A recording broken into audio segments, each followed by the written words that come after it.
Hello, আসসালামু আলাইকুম। Queen cats পরিবারের পক্ষ থেকে সবাইকে জানাই পবিত্র জুমা মোবারক। আমরা আজকে আলোচনা করব শীতকালে বিড়ালের কি কি ধরনের রোগ হতে পারে এবং টুকটাক সেগুলোর লক্ষণ, কারণ বা প্রতিরোধের উপায়।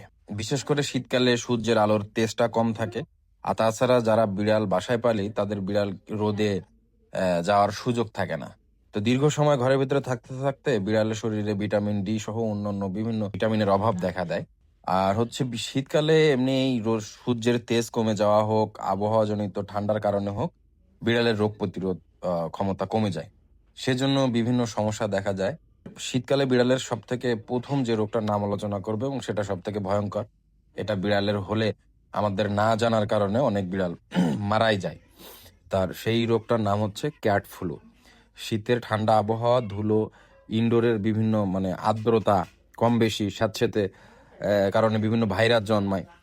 এইসব কারণে ভাইরাস ব্যাকটেরিয়ার কারণে শীতকালে এই ফ্লুটা বেশি হয়। লক্ষণগুলো হচ্ছে হাসি, কাশি, নাক দিয়ে পানি পড়া বা সর্দি, চোখ দিয়ে পানি পড়া, চোখ লাল হওয়া, খাওয়ার আগ্রহ কমে যাওয়া, অলসতা, শরীরে জ্বর থাকা, মুখ থেকে লালা ঝরবে বা জিহ্বা বাহির করে আলসারের মতো জিভটা লাল হয়ে যাবে, এখন নিউমোনিয়া বা শ্বাসকষ্ট হবে। এটা প্রতিরোধ করা এক জিনিস, আর হয়ে গেলে চিকিৎসা করা এক জিনিস। তা আজকে আমরা আলোচনা করব মূলত প্রতিরোধ নিয়ে।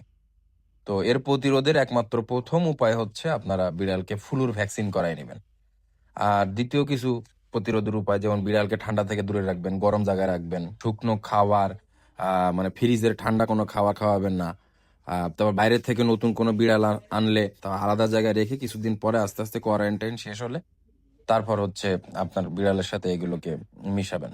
দ্বিতীয় রোগটা নিয়ে আলোচনা করব, সেটার নাম হচ্ছে হাইপোথার্মিয়া বা ঠান্ডাজনিত রোগ। শরীরের তাপমাত্রা কমে যায়, কাঁপুনি হয়, অলস হয়ে যায়, দুর্বল হয়ে যায়। বিড়ালের হাত পায়ের তালু ঠান্ডা হয়ে যায়, নাক ঠান্ডা হয়ে যায়, কান ঠান্ডা হয়ে যায়, শ্বাস নিচ্ছে কিন্তু অনেক ধীরে ধীরে।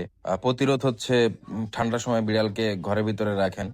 বিশেষ করে রাতে একটু শরীরের উপরে কোনো ব্ল্যাঙ্কেট বা গরম জাতীয় কোনো কাপড় দেওয়ার চেষ্টা করেন। একটু ক্যালোরিযুক্ত খাবার দেন। তারপরে শীতে অবশ্যই কোনো আহ ঠান্ডা বা ফ্রিজের খাবার খাওয়াবেন না। তৃতীয় যে রোগটার কথা বলবো, জয়েন্টে ব্যথা। শীতে যে অত্যাধিক শীত পড়লে জয়েন্ট শক্ত হয়ে যায় বা স্টিফ হয়ে যায়। বিশেষ করে এটা বয়স্ক বিড়াল যাদের একটু বয়স বেশি হয়ে গেছে তাদের হয়। তারপরে স্কিন শুকায় যায়, ত্বকটা শুকিয়ে যাচ্ছে, ড্রাই হয়ে যাচ্ছে। আহ এটাই হচ্ছে। আর লক্ষণ ধীরে ধীরে ওঠা বসা করে, নড়াচড়া কমে যায়, খেলতে পারে না, খেলতে চায় না ব্যথার জন্য, স্কিন শুকিয়ে যায়, চুলকানি বাড়ে, খুশকি হয়, খসখসে হয়ে যায়।